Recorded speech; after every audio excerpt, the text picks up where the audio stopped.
안교죠? 사실 먹기는 아닌 가장 어디죠?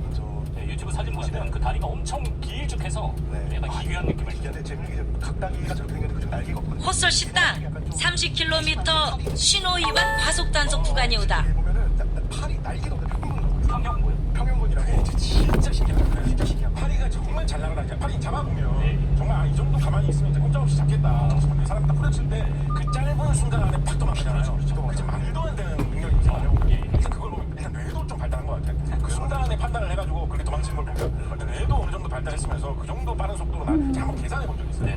만약에 파리가 사람의 크기라면 그 정도 속도를 내기 위해서는 어느 정도 속도로 움직여야 되는가. 막 뭐 시속 뭐 1000km 넘는 속도가 나오더라고요.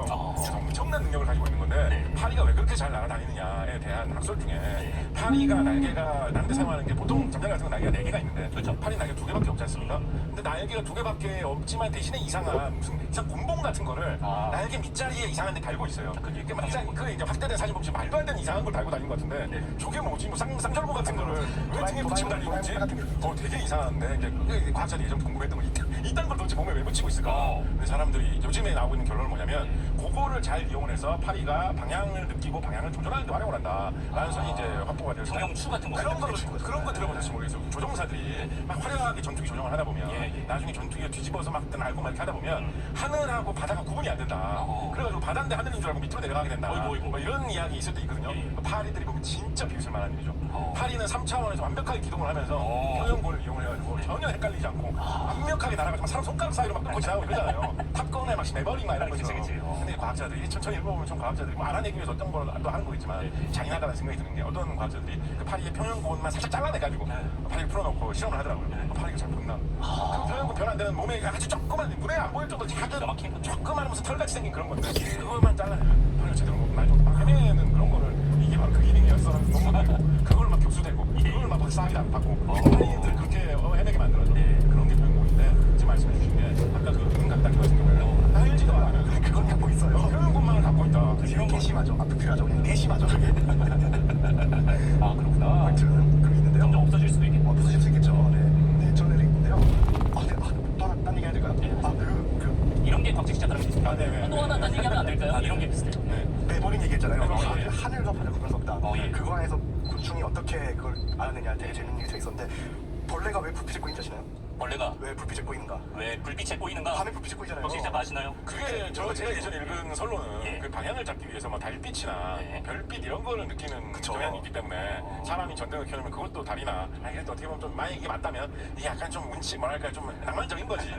나방이 우리 사람이 켜놓은 촛불이 달빛인 줄 알고 거기에 이제 뛰어들었다라는 거라고 생각을 해보면 뭔가 그런 거 있지 않습니까? 예전에 이태백이 뭐 연못에 비친 달이 뭐 달인 줄 알고 술 마시다가 거기 들어갔다 뭐 이런 얘기가 비슷하게 생각하면서 뭐 그런 게 생각이 나는 거죠. 그렇게 별이가 빛을 선호하는 게 아닌가? 예를 들면 어떤 데 날 때 그렇게 불빛이 있는 대로 가게 만든다면은 여기 뭐 가다가 뭐 묻혀 있으면 빛이 있는 대로 가면은 피할 수 있잖아요. 이렇게 빛을 선호한 방향으로 된 게 아닌가? 아니면은 뭐 광원 따뜻한 거를 뭐 선호한 게 아닌가? 뭐 이런 식으로 여러 가지 가설이 있었는데 최근에 재밌는 게 나온 게 오히려 그 달빛이나 이런 불광원이나 낮이든 밤이든 불빛이 위로 두고 등이 불 위로 둬가지고 그 뭐지 땅과 하늘을 구분하는 그걸 했던 거예요. 태양이든 달이든 광원이 위로 두고 등에 두고 그럼 얘네가 헷갈리지 않게 이걸 평형을 이겨야 되거든요. 빛의 에너지 근원이 500m 앞 50km 신호 위반 과속 단속 구간이 오다 양 맹심 없어. 그러니까 그냥 계속 쭉 이렇게 다니면서 빛에 갇히는 빛이 등적으로 가게 빛에 어떻게 등적으로 하다 보니까 빛에 갇히는 거예요. 깜짝을.